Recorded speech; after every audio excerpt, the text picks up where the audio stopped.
یہاں ہم ایک ایسا عمل ذکر کر رہے ہیں جس کو لے کر عورتیں بڑی پریشان رہتی ہیں، ان کے شوہر، بھائی، بیٹے وغیرہ بری عادتوں میں پڑ جاتے ہیں، اور ایسے ہی بعض مرد حضرات بھی بڑے پریشان رہتے ہیں اور ان کے گھر کی مستورات بری عادتوں میں پڑ جاتی ہیں تو ان کا جینا دشوار ہو جاتا ہے۔ تو یہ مرد اور عورت کے لیے یکساں مفید ہے، دونوں کے لیے فائدہ مند ہے۔ یہ عمل خود بھی کر سکتے ہیں اور گھر کے کسی اور آدمی سے بھی کرا سکتے ہیں۔ جو آدمی اپنی بری عادت خود چھوڑنا چاہ رہا ہو وہ بھی یہ عمل کر سکتا ہے اور دوسرے سے بھی کرا سکتا ہے۔ دیکھیے، بری عادتوں سے پیچھا چھڑانے کے لیے عادت بد کو بھی کوئی بھی ہو، جوا ہو، سٹا ہو، شراب ہو، زنا ہو، چوری ہو، وغیرہ وغیرہ، ٹھیک ہے نا۔ اسی طرح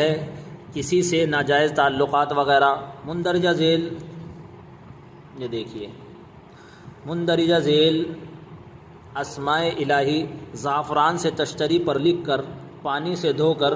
لگاتار 11 دن تک پلائیں یا پئیں۔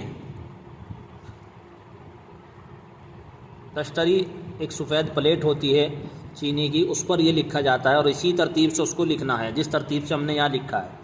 بسم اللہ الرحمن الرحیم، یا علیم، یا کریم، یا حسیب، یا رقیب، یا واسع، یا حفیظ، یا رشید، یا رقیب، یا حافظ۔ یہ دیکھیے، یا حافظ، یہ لکھیں اور اس کو لکھ کر تشتری پر اس کے اوپر پانی ڈال دیا جائے اور پانی سے اس کو رگڑ دیا جائے تو یہ الفاظ جو ہوں گے اس پانی میں مل جائیں گے، یعنی اس سے دھو دیا جائے اور وہ پانی لگاتار اس کو 11 دن تک کے پلایا جائے، تو اس سے انشاءاللہ اس کی بری عادت جو ہے وہ ختم ہو جائے گی۔